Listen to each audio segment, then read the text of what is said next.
Hello, everyone, and welcome. I'm Jen Balco, founder of Always on My Way, and the lead author of Fierce Awakenings, calling in courage and confidence to walk life's spiral path. Today, I'm with Roxanna Figueroa, one of the co-authors, and we're going to talk a little bit about her chapter and the fierce awakenings she's had and the lessons she's learned along the way. Hi, Roxy. Tell us a little bit about. Hi. Hi, I'm happy to be here. Thank you so much. I am first generation Puerto Rican Peruvian. I was born in New York. I live in Oakland. I'm in my 50s, married, and I am a intuitive, empathic woman who's been on a transformation journey. Would you like to tell us a little bit more about your journey and how it led to the story you shared in the book? Well, my journey has been since my teens, essentially. I've always been a seeker, is what I call myself, always feeling like there's something more out there, that I can be a part of something more. And I didn't know what that was. And I looked in all sorts of books, and I took classes, and what I wasn't doing was looking inwards. And my journey, I went to school, I got a psychology degree, and my journey continued. I continued seeking. Even in my early 50s, I started that plunge to really figure out what is my purpose. And during this period in 2019, I had a really pivotal aha moment, and that from source, that I had two paths to choose. I knew something was coming intuitively, and I had two paths to choose. And my journey was, I had to choose whether I was going to jump or if I was going to continue the same way that I was going. And I chose to jump, although I actually asked for a sign. So I asked the universe, I said, okay, I will jump if in 5 days you give me a sign. And on that 5th day, when I didn't see that sign, my ego, myself was just like, great, I don't see the sign. I don't have to jump. Woohoo. And I decided, okay, I don't have to jump. But at the end of that 5th day, I had an acupuncture appointment, and my acupuncturist, his assistant gave me a card. And I opened the card, and in that card was a turtle. And that turtle was what I asked the universe for. And as soon as I received that turtle, I just let go. I released, I jumped. And what was surprising to me is I didn't fall. I flew. And so my journey has been about that flying through different things. I've had many deaths in my life.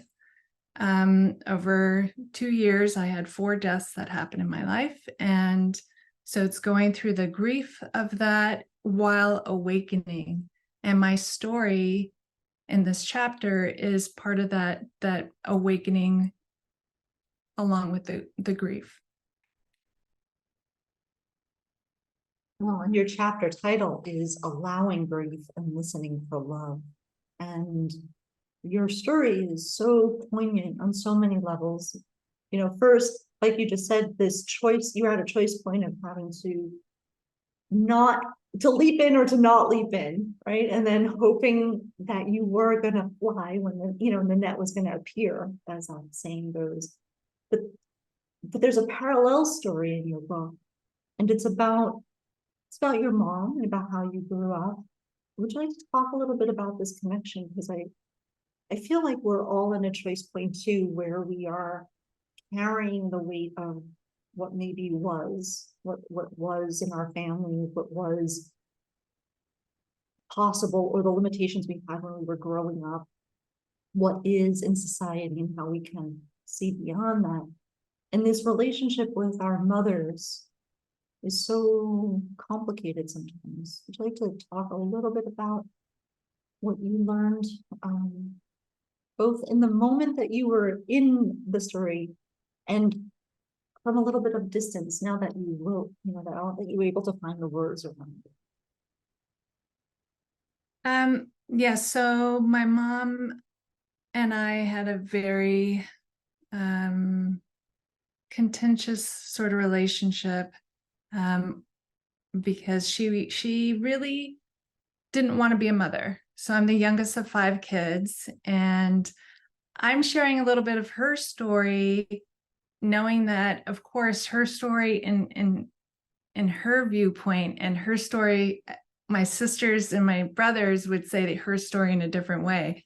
So this is just from my viewpoint of it and my experience of it, because as we all know, we can all have one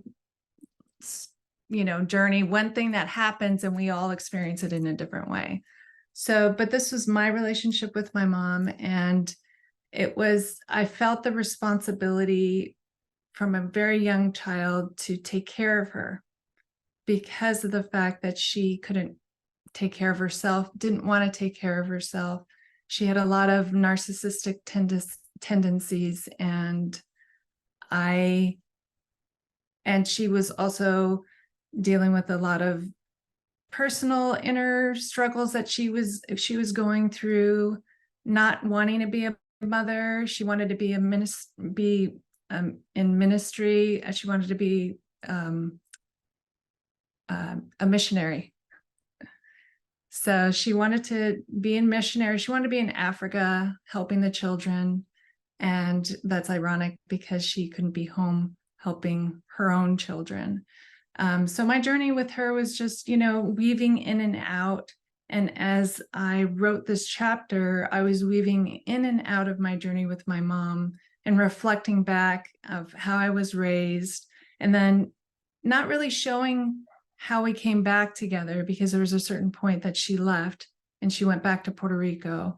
But it was the weaving back and forth of how we were as adults, and how I wasn't able to really show my true self to her for fear of not opening my heart again with her. And so that's a sad journey, but I was able to do it in the end. Even though she wasn't physically awake, I felt her presence there as I was by her bedside, and I was able to come to peace with our relationship. So in that, there's also the weaving of my own awakening with my bowls, as you see behind me, and not being, and that growth within myself, going through this journey of awakening and the healing of all the different griefs and deaths that I had experienced. And the bowls really helped at the end for me and for my mom, and to help her to move on. And it helped me to heal a lot of my inner turmoil and wounds that I was feeling. I'm so glad you mentioned the bowls, because of course I'm admiring them right behind you, and I know how beautiful you play them and how much they mean to you.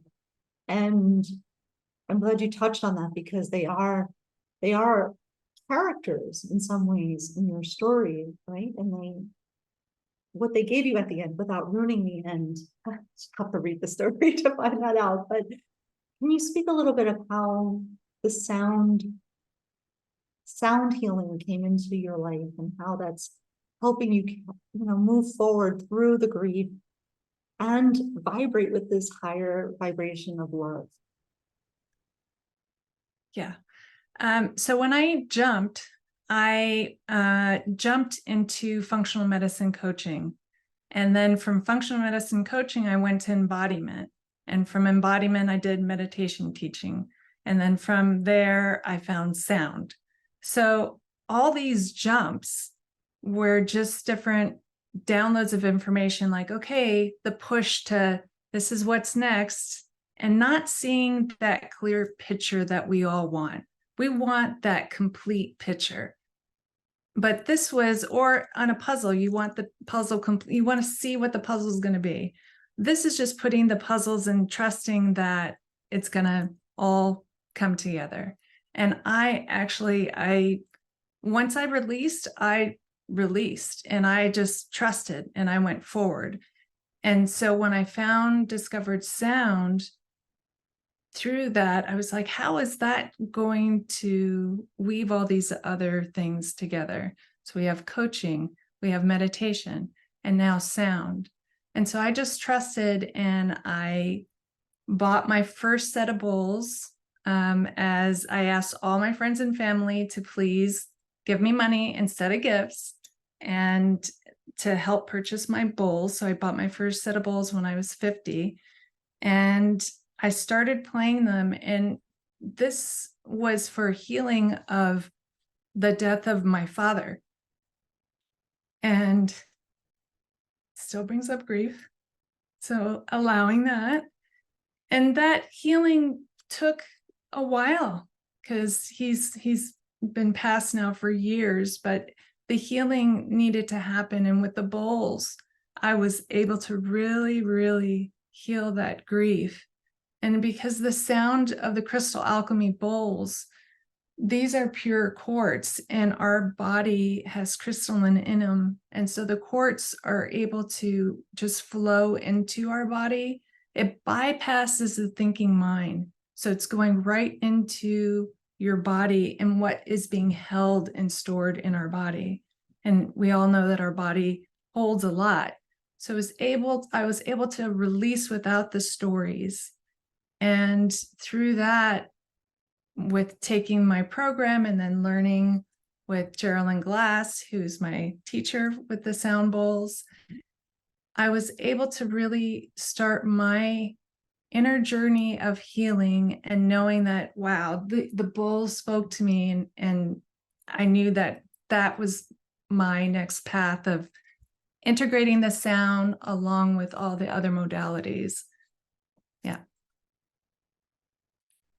Well, thank you. Thank you for sharing that, because they are such a presence in your life, and we can feel your connection with them and their connection with you in the story, right? Which is sometimes surprising, because you think we're just walking the spiral path with like animate objects in some ways, right? Or people or other people. And in many ways, you both are animate objects that provided support and comfort along the way.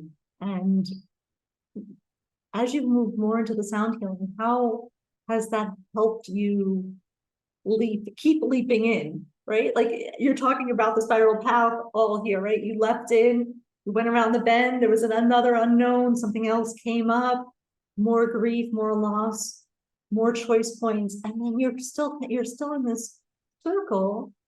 Where are you on the journey now, I guess, is the question I'm trying to ask. I'm now on the journey that I've put all the pieces together, and I have a clear picture, and yet I know that that picture may change, and being okay with not holding on to what is in front of me right now. I'm doing what's in front of me right now, but it may change in a month, may change in a year. I don't know, but I'm trusting and moving forward. And that picture for me is really, one of my core values is service, and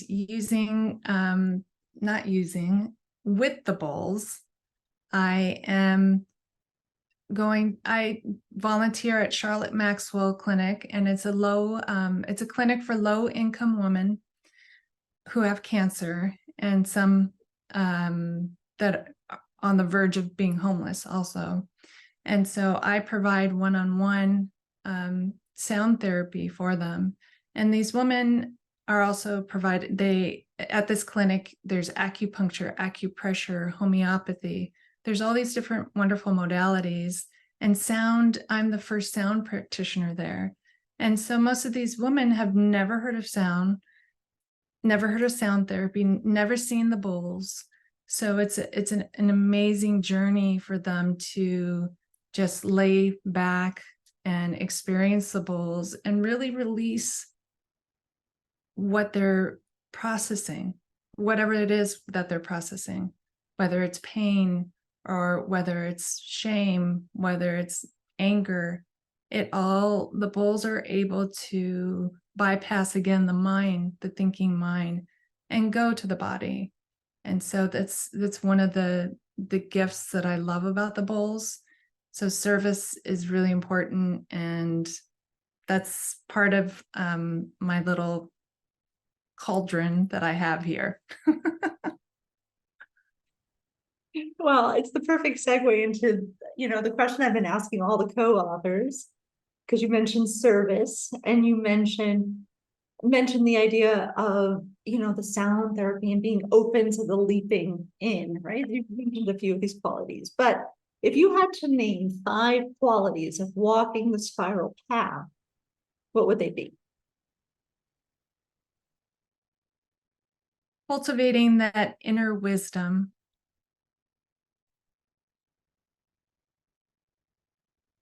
listening,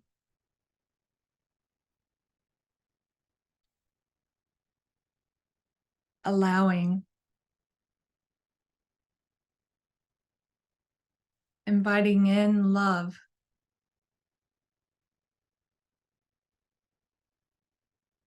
and the last one is presence.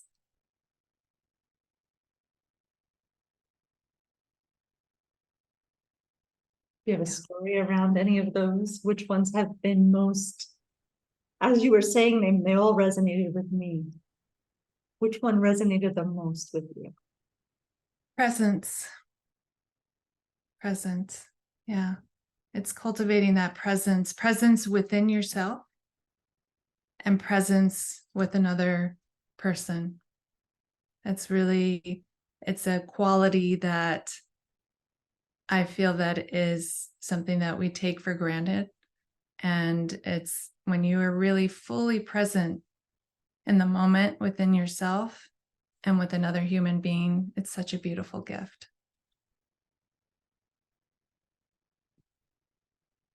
It is. And throughout the book, we feel that, right? We feel all the women coming back to themselves, being present for themselves, being present for the choices that are in front of them, trying to make good choices along the way, or just making choices, right? Sometimes we don't know, like you said right from the beginning, we don't know the outcome of things, and things might change as we move forward. So repeat after me, Roxy. If there's, with that all in mind, bringing all of this back kind of into the hope for the reader, tell me if there's one thing you hope readers get out of your story, what is it? I hope that you know that you're not alone, that I am on this journey with you. All the wonderful authors are on this journey with you. Yeah, that is true. We are just bringing everybody kind of with us as we're all walking collectively, individually. Any other thoughts, reflections, feelings, sensations, knowing, anything else that came out of writing your story, participating in the book project? Any other guidance you might have for people who are right at that choice point, right at that intersection of having to choose to leave or to not leave? Any counsel or wisdom that you, or experiences that might be helpful? I would like to share just a snippet of a poem that has kept me going throughout my whole life. And it's with Dr. Maya Angelou, and it's Still I Rise. So, and Still I Rise with Dr. Maya Angelou. And it's just a brief little short phrase that I keep here always by my desk. And I will look down and read it to you. Just like the moons, like the suns, with the certainty of tides, just like hopes springing high, still I'll rise. I rise, I rise, I rise. So for all of the women or men or others going through the journey, for anyone going through a journey, know that you are not alone. Just take the next step and you will rise.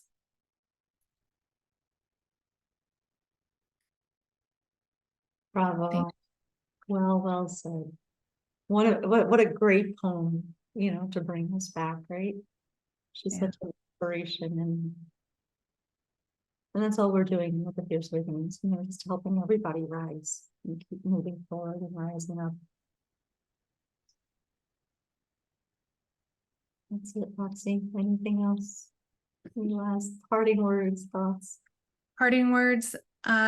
This has been a wonderful journey to be on, to be held in a container, to be working with other women, to just allowing my voice to be heard, allowing my feelings to come forward, and really sharing, getting out of my comfort zone and sharing with the world. So thank you. Thank you, Roxy.